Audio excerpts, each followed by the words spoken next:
What's up, good people? Let's talk rental car experience in Cabo. We got a rental car from Hertz at the airport in Cabo. I rented it through the Marriott vacation portal. It was quoted at a really cheap price, $100 and something for 7 days. I thought it was too good to be true. I should have known based off, I did a little research, and apparently you have to get liability coverage in Mexico. It's a requirement. Um, Didn't do a deep dive on it, just took it at face value and expected to pay a little bit more, right? But when we landed and were shuttled to the airport rental car area, or actually it may not even be the airport rental car area, it's a rental car site right off of the strip away from the airport. You're taken to a car rental center, basically, where there's several rental car places. Um, when we got to the facility, and I was trying to pick up the car. I'm a gold member, by the way. And then I went through the Marriott portal, and I didn't get the gold member treatment for some reason. So be sure to go through Hertz. Apparently, my member number and the promo code didn't give me my gold member treatment, which was I should be able to just pick up the car and go.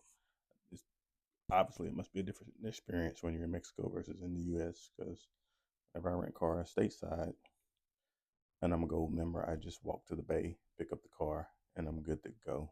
But in Mexico, you gotta do some extra paperwork.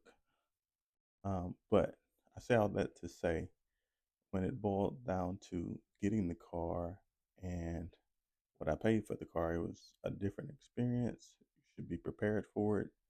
Um, my car was originally going to be a manual vehicle, not an automatic. So their base pay vehicles are manual transmission, meaning it's a stick, and you have to pay more per day for an automatic. Of course, I don't want to drive stick in Mexico, so I ended up paying more for an automatic per day. And then there was the liability coverage that was added. And on top of that, there are fees on fees. There's a stateside fee. Well, not a stateside fee. There's an airport fee, and there's a Mexican tax for something else. I got it all in the paperwork. But there were three different taxes that I was charged that ended up being like 100 pesos, which brought my total. Now, mind you, my original quote was like 120 bucks for a week.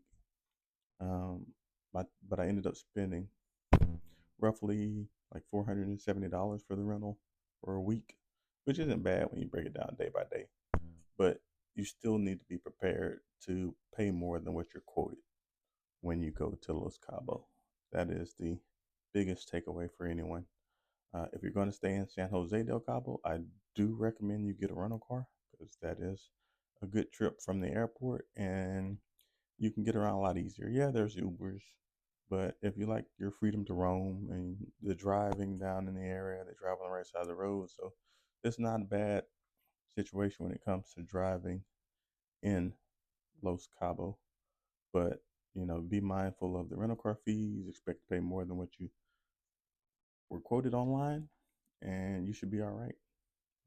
Outside of that, we enjoyed having the rental car, being able to drive to the art district. We drove down to Cabo San Lucas, hung out at the beach, got a massage, just kind of, went to Walmart, uh, just kind of ventured out on the different places. Where we stayed at the JW Marriott, there was, it's in a private community, so there was like a 10-minute drive deep into the community to get to the hotel. So everywhere we went, there was an extra 10 to 15 minutes added on because the JW is in a community that has several roundabouts. Um, there were cattle. Certain times of the day when you drive through, there were cows walking across the street, so you had to be mindful of that. And then as well as the speed humps and the security gate. So just know the obstacles you may have to go through when you stay in Cabo San del Jose, if I'm saying it right. I don't know why I forgot that for a second, but uh, oh, end of the day, Be careful when you get a rental car. You can have a great experience getting a rental car in Mexico. It's not hard to drive around. Parking is easy. I think you'll have a great experience if you get one. So consider it. Don't forget to hit the like button and follow for more content. Have a great day, folks.